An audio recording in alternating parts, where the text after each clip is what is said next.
linear combination, set of vectors, and so on. So I started by defining a set of vectors, and I had a special notation for that.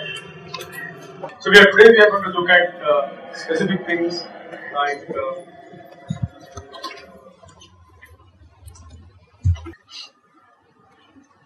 so basis and dimension of a vector space or a subspace, and other than just giving definitions, I want to give some examples today, so that why these ideas are being pursued should become a little bit clear.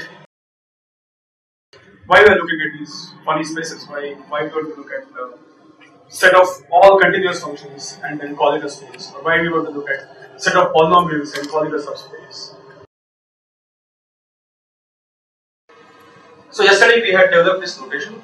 This notation was a set S, let's say, was defined as xi, where I is equal to 1, 2. This could be a finite set in some situations, it could be an infinite set. I am currently defining a finite set of n vectors. This means there are n vectors. S belongs to some vector space. So X is my vector space, and S is a subset of X. S is a subset of X. Here, one way of one example that I gave was from R5. So I said that you have two vectors, say x1. This was 1, 2, 3, 4, 5, and x2, which is 5, 4, 3, 2, 1. I am putting some arbitrary vectors from R5. So I can define a set S, which is x1 and x2. These are two elements in this set. These are two elements in the set, where S is subset of R5. Okay, S is a subset of R5. In some cases, I would define a set S to be set of polynomials. I define the set S, which is set of polynomials. So my first vector here, my first vector x1z is 1, x2z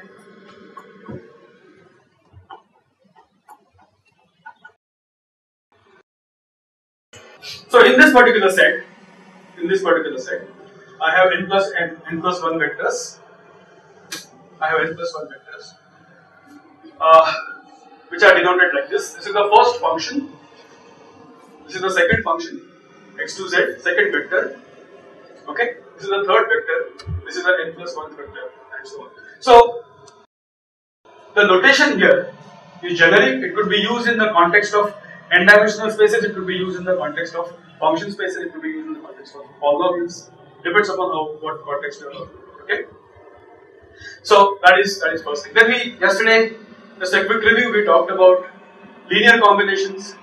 So F is my field, and if I take some scalars, say alpha 1, alpha 2, alpha 3, which the scalar set, this belongs to F. If the scalar set belongs to F, then we define a vector which is linear combination, of the original vector. So I can construct a new vector x, which is alpha 1 x1 plus alpha 2 x2 and so on, plus alpha n xn. So this linear combination in the later example where we took vectors as polynomials would be a nth order polynomial. Okay, or n minus 1th order polynomial if it is only n. In the case of n dimension, it will be a vector in R5. Okay, I can talk about a new vector x, which is alpha 1, 1, 2, 3, 4, 5, and alpha 2, 5, 4, 3, 2, 1. When alpha 1 and alpha 2 are any two arbitrary scalars drawn from R. Okay, this is linear combination. And then we said that we have this notion of span of a set. Span of a set is set of all possible linear combinations. Span of S, which is many times denoted as square bracket S, is, so I take all possible linear combinations of elements of S, and then what I get is span of, if I take all possible linear combinations in this set, then what I get is the span of this particular set. We saw some examples in 3 dimensions. I took 2 vectors, I said span of these 2 vectors will be a plane cutting through the origin. Will be a plane cutting through the origin. If I take 3 vectors in the same plane, span will be again a plane cutting through the origin. So it's not going to be different. Well, this sounds very abstract. Let's get down to some concrete examples which probably you have seen in your undergraduate, and then let's connect. Why do I need span? Why do I need to talk about subspaces? Where do we need them? And then we'll move on to this concept of linear dependence, and then talk about basis. Before I do that, let's get some concepts clear about the span business. So where do we need span? Why is it important? So something that we actually keep using all the time. These concepts are used when you solve linear algebraic equations, differential equations. You keep doing it unknowingly without understanding what is actually happening, because some of these concepts are not introduced in the undergraduate. Let me start with an example, which is simple solving linear algebraic equations. So my example 1 is I want to solve Ax equal to B, where A is an invertible matrix. So I am taking one simple matrix here, 1, 1, 0, 0, 1, 1, 1, 0, 1 into x, that is x1, x2, x3, gives me b1, b2, b3. Gives me b1, b2, b3. Okay? Actually, this equation I can rewrite slightly differently. You will start getting insights into why I am talking about a span. I can rewrite this as 1, 1, 0 into x1 plus 0, 1, 1 into x2 plus 1, 0, 1 into x3 is equal to b1, b2, b3. Am I correct? I am just rewriting this equation. Here, B is a vector which is linear combination of first vector, second column vector, and third column vector. Okay? What is span of column vector 1, column vector 2, column vector 3? Another column. What is the span? The span of these 3 vectors I want to show is same as 3-dimensional vector space. What is span? All possible linear combinations. All possible linear combinations. So all possible linear combinations, are these vectors linearly independent? Yes. Well, by inspection for this particular case, because you know about linear algebra, you can see that these 3 vectors are linearly independent. What will be span? What will be all possible linear combinations of 3 linearly independent vectors in 3 dimensions? Entire space. Okay, will be entire space. So I can write a solution which is x. This is A inverse B. Well, I'm not right now worried about how to compute A inverse. I suppose you know this. And this A inverse B turns out to be B1 times half minus half plus B2 times half minus half plus B3 times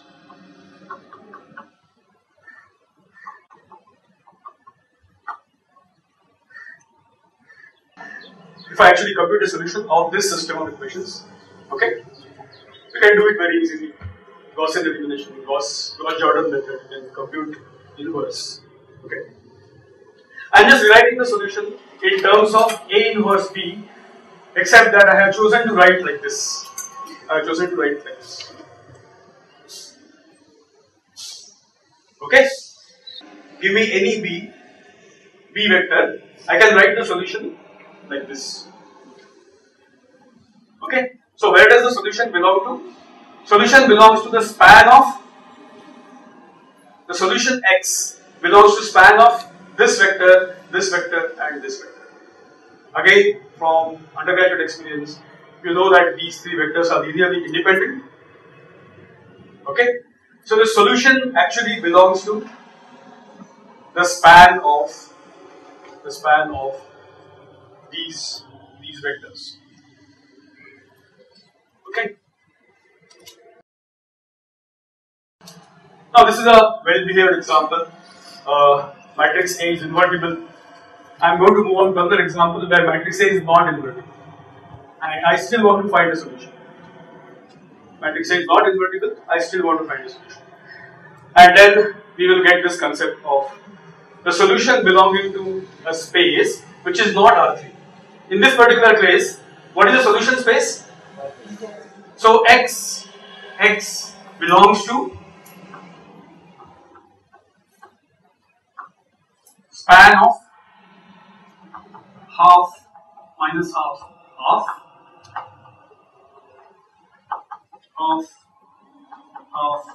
minus half and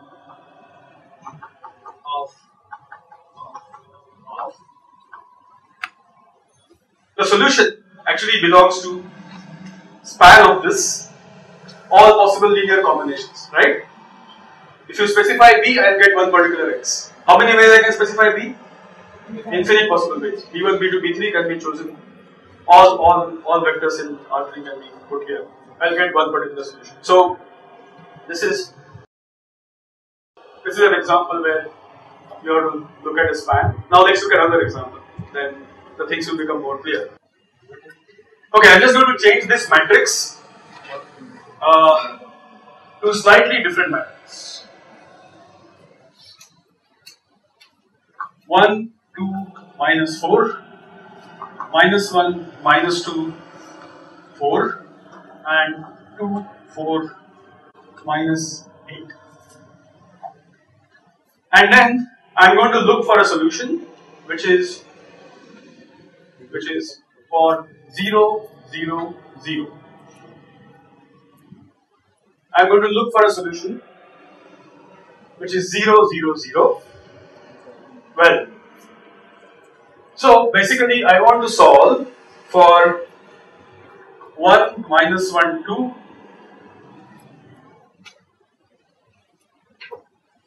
2, minus 2, 4, and minus 4, 4, minus 8. This becomes 0, 0, 0. Is this matrix invertible, first of all? No. Why? Linearly dependent. The columns are linearly dependent. I just multiply this column by a factor, I'll get this. I just multiply this column by another factor, I'll get this column. Okay? Is this problem solvable? Is equal to 0? Yes. Why? There are infinite solutions. Why? I want why, not what. Number of unknowns are lesser than equation. Huh? Number of unknowns are lesser than equation. Number of unknowns are 3. 3 unknowns, 3 equations. Linearly dependent. There is only one independent equation. Yeah, linear dependence. So these are linearly dependent and I should be able to get infinite solutions. How will I get them? So this matrix is non-invertible.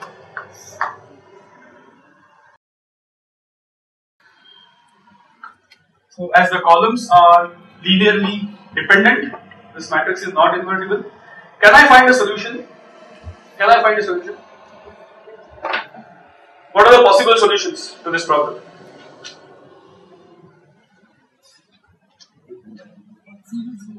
So what about 2? Well, I am not interested in 0, 0, 0. I am not interested in trivial solution. What I want to know is, are there non-trivial solutions? Are there non-trivial solutions? Yeah. So tell me the solution. So what about x2 is equal to 2, x1 is equal to -1 and x3 is equal to 0. Will this form a solution? Yeah. Right? Multiply this by 2, multiply this by -1. Okay? I will get 0, the last column is multiplied by 0. Other candidate solution, of course, is multiply this by 4, multiply this by 0 and multiply. Right? I get two possible candidate solutions.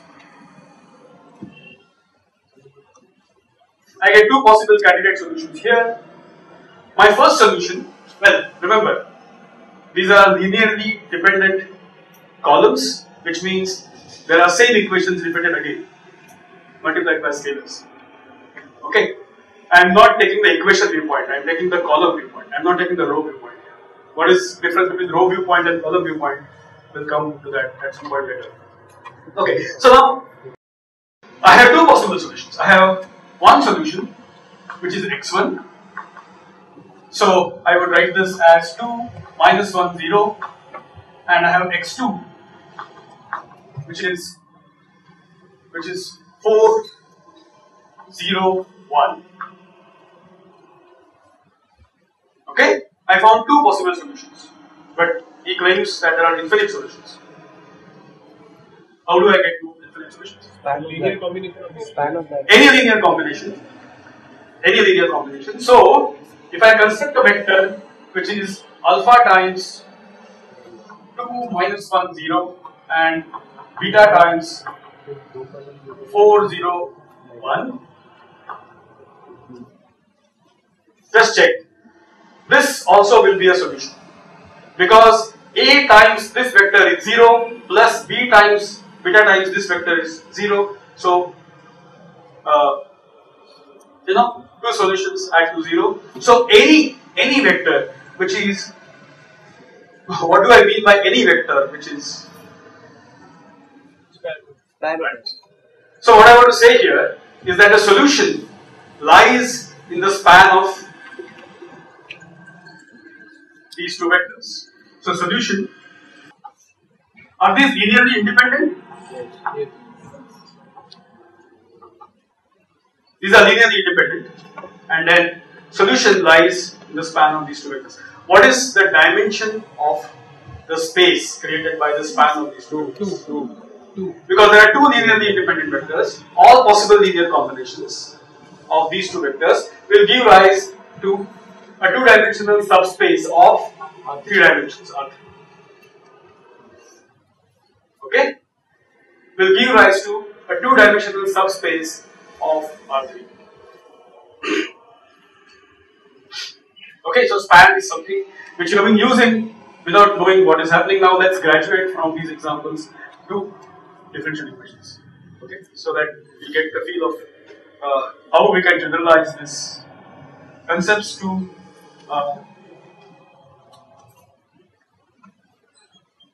some other spaces than what we have been looking for. Okay, so my third example, I already covered two examples. So third example is not Ax equal to b. Well, conceptually it's not different to Ax equal to b, but it will take some time to realize that what I'm talking about is one and the same thing. Okay, let's look at this particular example.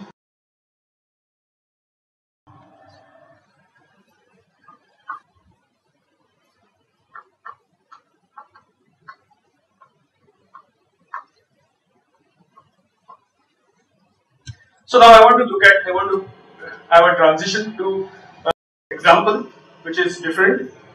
from linear algebraic equations. I am looking at differential equations. Well, this equation is not too different from Ax equal to B. A here would be this operator, differential operator, operating on vector u and giving me 0 vector.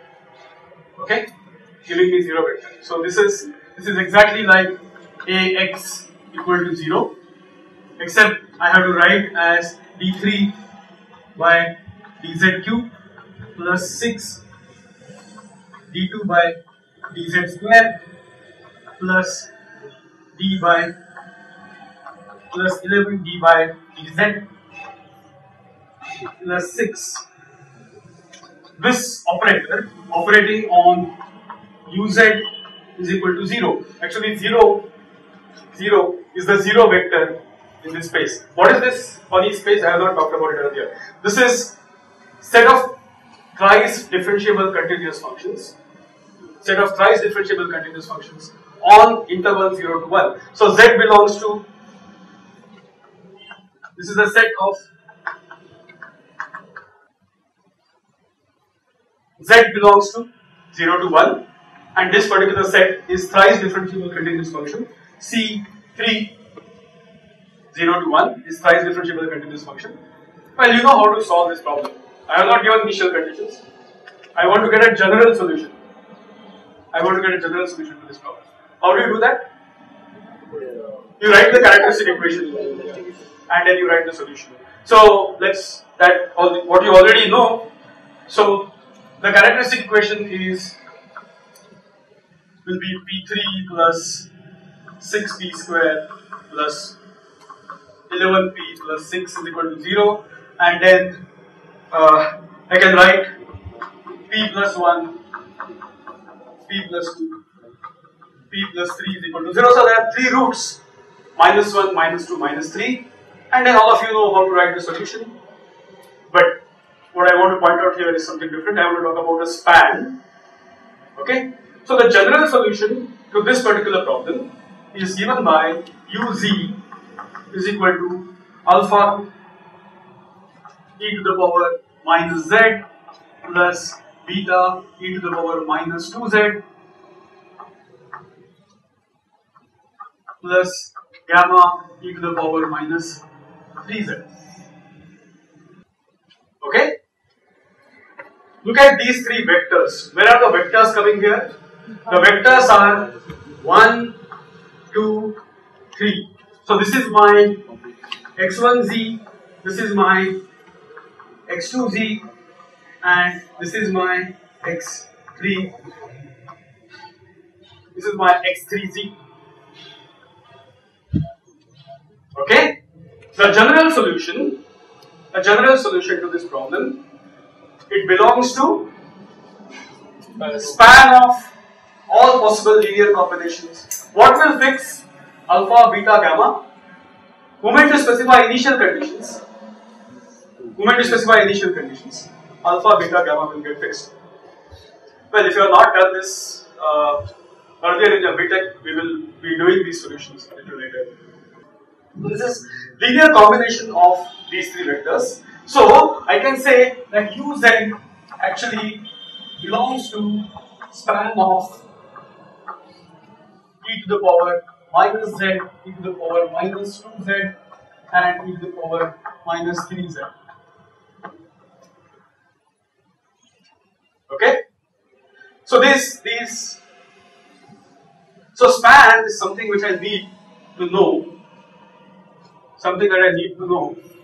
If you remember, there are 2 solutions to a problem of this type.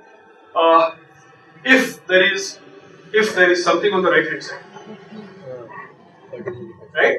There's something on the right hand side. If there is a forcing function, then you have a particular solution, and you have the general solution, which is the general solution will be this. There will be a particular solution depending upon the forcing function. The general solution is actually governed by initial condition and span of these characteristic vectors. Any solution which is where forcing function is 0 will always lie in the span of these 3 vectors. Always lie in the span of these 3 vectors. You cannot leave this solution of this cannot reach this subspace. What is this? This is a this is a subspace, right? Is it a subspace? It's a subspace. All possible linear combinations of these three is a three-dimensional subspace.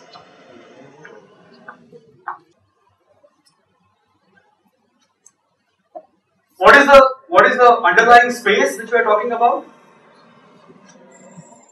The underlying space which we are talking about is thrice differentiable continuous functions. Each one of them is thrice differentiable. Do you agree? All of them are thrice differentiable. Okay? First of all, I want you to understand that matrix A operating on a finite dimensional vector x giving me 0 and this operator operating on this vector belonging to this space are not fundamentally different ideas. They are same things, geometrically same things, nothing different. If you start viewing, yeah. So how can we visualize these as vectors like e raised to minus z? As I told you that you cannot visualize these spaces. You can visualize only in 3 dimensions. But believe me that if you understand in 3 dimensions what is happening very well. Okay, we talked about a 2-dimensional subspace of R3 just now, right? Okay, in the same sense, see what is a 2-dimensional subspace in R3? Is it a very thin set? There are too many vectors in R3, right? And then R2 is a plane passing through the origin. It's a very thin set. There are fewer vectors relatively. Smaller infinity than this bigger infinity, right? Now, in the same sense, well, I can construct vectors in this space which are, minus 2, minus 3, minus 4, minus 5, minus 7. All of them belong to thrice differentiable continuous functions. Right? Actually, we will come to this idea of basis, and what we will show is that this particular space is an infinite dimensional space. There are infinite vectors in the spaces. Linearly independent vectors that you can find in this particular space are infinite. Had the right hand side not been 0, this would not have been a subspace. Which one? The solution? If no. You will get a specific solution moment I specify an initial condition. If I specify initial condition u0 is equal to something, say alpha, not alpha, I'll take A, and then u dash 0 is equal to B, and u double prime 0 is equal to some C. Moment I give you these 3 initial conditions, these are some specific numbers. You can take minus 1, 2, minus 3. I have taken some arbitrary numbers. Okay. Moment I fix this, okay, I will get one specific value of alpha, beta, gamma. I'll get one specific value of alpha, beta, gamma, which is one element. Okay. Now, if I change the initial condition, what will happen? I'll get another value of alpha, beta, gamma. Okay. But all of them have to belong to. Sir, but if the right hand side of the main ODE had not been 0, then 0 vector would not have been in the span, then it would not have been a subspace. No. When you have something here, f of z, how do you solve? There are 2 solutions. One is the characteristic solution, this part will anyway appear, plus something will appear here. So this part is invariant, whether there is something on the right hand side or there is nothing on the right hand side. Right hand side can be 0 vector, can be non-zero vector. This will appear all the time. So some part of the solution will always belong to this subspace. You cannot escape it. This is characteristic of this particular equation. Okay. So these three vectors are kind of married to this equation. Okay. This can change. The right hand side can change. This can be sine, cos, whatever. This forcing function can be different. Okay. But this is something like inherent nature of this differential equation. You cannot change this. That will change only if you change these coefficients. Okay? It will change only if you change the coefficients. Okay, so this is fine. Let's move on to another example, which is again differential equation, and it will sort of preempt what I am talking about as dimension that I have not yet introduced formally what is the dimension of a vector space, but this particular example will lead you to that idea of dimension.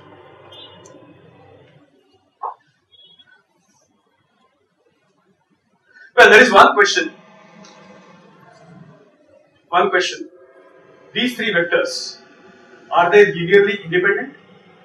Yes. Why? There's no scalar multiple. No scalar. You have to prove it. So I should prove that alpha e to the power minus z plus beta e to the power minus 2z plus gamma e to the power minus 3z is equal to 0. That's no solution. Actually, which means 0 function. 0 doesn't mean 0. 0 means 0 function. Can be found only when alpha, beta, gamma are 0. So these are linearly independent. Okay? Can you prove it? Well, I'll leave it to your. There's one example which is here. I don't know whether I'll get time to do it, but you should look at this example. This short example in my notes. How do you prove that these three vectors are linearly independent? It's not that straightforward. You have to do some amount of thinking. Okay, let's move on to this fourth example. So my example 4 is a boundary value problem now.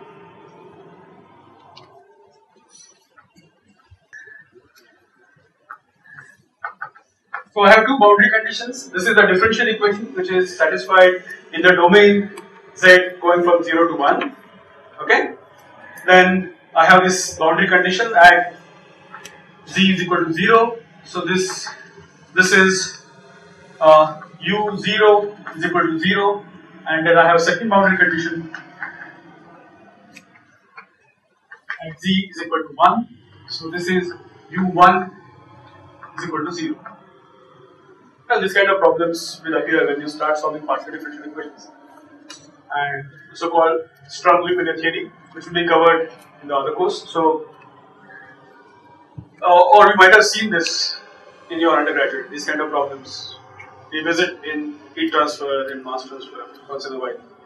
Uz is equal to alpha 1 sine pi z plus alpha 2 sine 2 pi z. Well. The general solution here cannot be expressed in terms of finite number of vectors. For this particular problem, a general solution cannot be arrived at by taking only finite number of vectors. What are vectors here? Yeah. So this is my x1z. This is my x2z. This is my x3z, and so on. How many such vectors I have? Infinite. I have infinite vectors. Okay. Where does the solution belong to? Span of? What is this? This is linear combination of vectors. Linear combination of vectors, right? Same idea which was being talked about earlier. Take a set S. Okay. What is the underlying space here? C2. Somebody said it. C2. C201. Okay. The underlying space here is C2.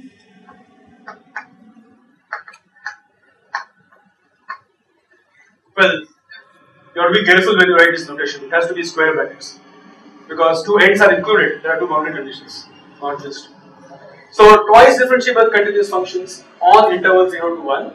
That is the underlying space. Okay. So where does this solution belong to? Solution belongs to the span of. These are vectors.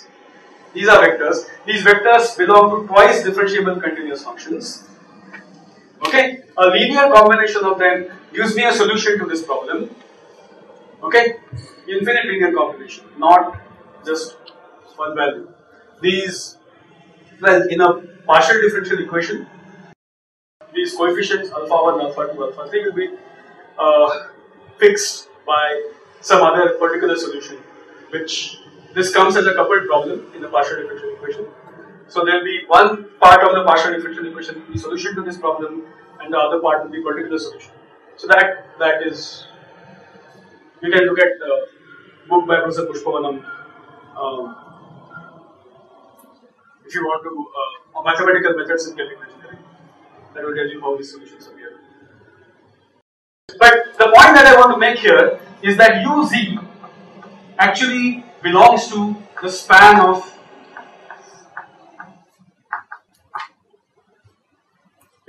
span of this set of vectors. So span is a very, very important concept that we keep requiring everywhere, not being introduced just for the sake of it. Okay, in this particular case, the space or the subspace of twice differentiable continuous function, which is spanned by these vectors, okay, is infinite dimension. Okay, because these are linearly independent vectors. Well, coming to a point where we have to define what is linear independence, and then we have to also worry about the basis business. Is this clear? Are these four examples clear? Somebody has any doubt? Please feel free to stop me at any point.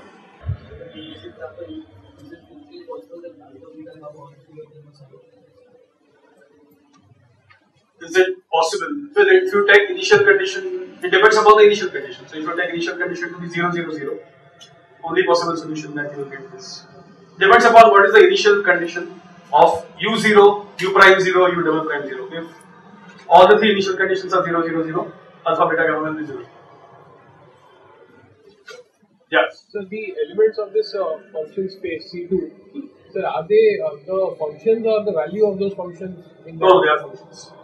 They are the functions. They are functions. They are not value of the functions. So then why do we need to specify 0 to 1 or any limits for that? 0 to 1 in particular problem, this particular problem will be a heat transfer problem. It will be something like conduction in a rod. 0 to 1 comes because you non-dimensionalize the space variable, and 1 is, it could be 0 to L if you want, doesn't matter. Sir, why the limits? Why can't we just say C2? Well, if you, no, these are different spaces. You may have a situation, see, there are some problems in physics or in chemical engineering where you have some infinite dimensional rod and etc., right? So you may have a scenario where you have space which is C2 minus infinity to infinity, or C2 0 to infinity. But these are different spaces than this. This space is different than this space. But the elements are same. No. A function defined over 0 to 1 is not same as function defined over 0 to 5 or minus pi to pi. They are different functions. There is some part which is not included here. Okay, they are not same. And it will not even be continuous, sir. Huh? It will not even be continuous in some other region. Exactly. That is another problem. It will not be continuous. It might be continuous in some region, but not continuous in some other region. So all kinds of differences. Okay, let's move on to this basis and dimension business. So now, what is basis? What is dimension of a space or a subspace? Okay, the formal definition of linear independence that you will find in the notes. So we again define abstract terms. We start with this set S, which is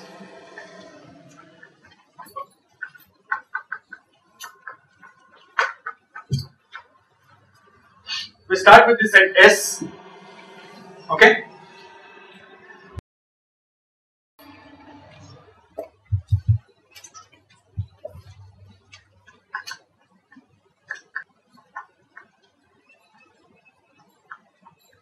Zero vector Well, when I'm writing 0 on the right hand side, it means 0 vector in that particular space. So because now, if these vectors are n-dimensional, what will be this 0?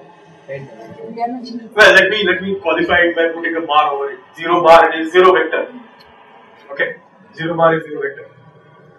So if this is equal to 0 bar, that is 0 vector in that space. If it is function space, set of continuous functions over 0 to 1, what is a 0 vector? 0 function. 0 function everywhere.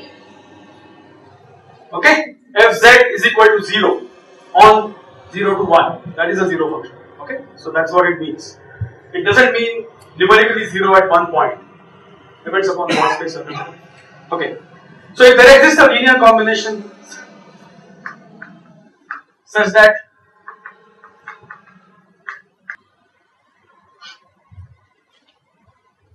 if there exists a non-zero linear combination,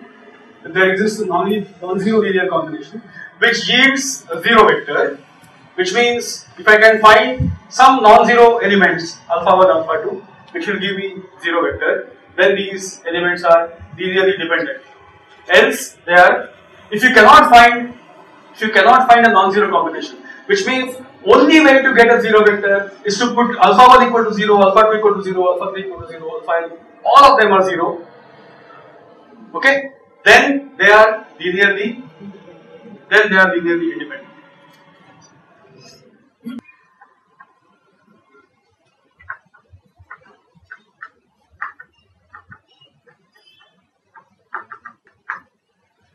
Then the set of vectors is linearly independent. Okay? And what is basis?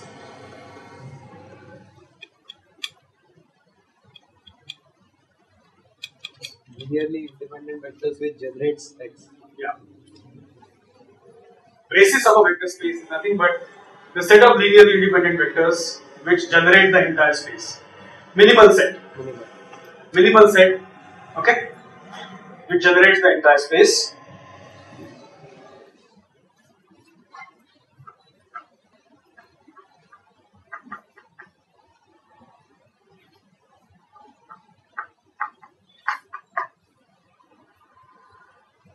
So the minimal linearly independent set,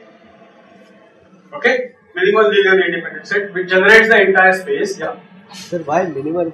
Because I can in 3 dimensions I can take 4 vectors whose span can generate the entire space. Sir, but they won't be linearly independent. Huh? They won't be linearly independent. One will be dependent on 3. Yeah, the minimal set. Okay, the minimal is not really required. The linearly independent set which generates the entire space. When you say entire space, actually it's the minimal set again.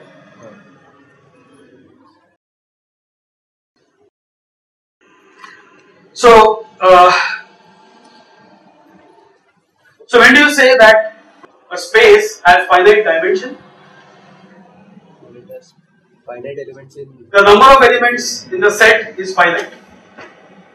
Okay, number of elements in the set is finite. It's called a finite dimensional space. If the number of elements in the basis set, the number of linearly independent vectors in the basis set is infinite, then it's called infinite dimensional space. We saw one example of infinite dimensional space just now. Linear combination of sine pi x, sine 2 pi x, sine 3 pi x, sine 4 pi x, infinite. Okay, all these vectors actually form a basis. And we can show that they generate the entire subspace. Okay, the dimension of that particular subspace is infinite. Why? Because number of linearly independent vectors, you cannot find a combination which you cannot find a non-zero combination which will give the sum of all those vectors equal to 0. Linear combination of those vectors to be equal to 0. So that means the dimension of the space generated by sine pi x, sine 2 pi x, sine 3 pi x, sine 4 pi x is infinite. Okay. So we started with 3-dimensional spaces. All that we are doing is just trying to generalize ideas from 3 dimensions. Just remember that. We're just trying to generalize ideas from 3 dimensions. So visualization, geometric ideas, you should be clear in 3 dimensions. If you understand 3-dimensional world very well, no difficulty in understanding all these infinite dimensional and n-dimensional businesses. Okay? So just be clear about your 3-dimensional geometry, and then that's enough. All visualization can be done using 3 dimensions. The concepts are just being generalized. So these grand generalizations will occur in mathematics in the period 1850 to 1950, in this 100-year period, and with these grand generalizations, you can actually have a very different view of engineering or applied mathematics. So you will see that you are just working with if you start having this viewpoint, then working with Ax equal to b in finite dimensions, or working with some boundary value problem or some differential equation is not different. Operators change. What you call as a vector change. What you call as b on the right hand side change. Actually the problem that we talked about, we talked about this problem of d3 by dzq plus something 6 into uz. If I put this equal to some fz, okay, this is fundamentally not different from ax equal to b. Solving for ax equal to b in 3-dimensional spaces is same as solving for this equation in thrice differentiable continuous functions, set of thrice differentiable continuous functions. Fundamentally not different. It's the same equation, different space, underlying space is different. We are not doing something fundamentally different when you are solving this and solving this. Okay? The specific solution which I wrote was for f of z equal to 0. That's a specific solution. And then if you take some fz, whether you can solve this problem or not, that depends upon the span of the characteristic equation and so on. So it's the same idea which will apply here when you solve Ax equal to b. The same idea will apply here. So we'll continue in the next lecture with. This is not enough. This is not enough. We have just defined the spaces. We have defined span, linear dependence, basis business. We need to go further and say now when in 3 dimensions, I had something more important. I had length of a vector. Now how do I generalize length of a vector? And why generalize length of a vector? That is another thing. Because we will need to define something called convergence, limit, and so on. That's why we have to define structures like norm. We'll talk about it in the next lecture.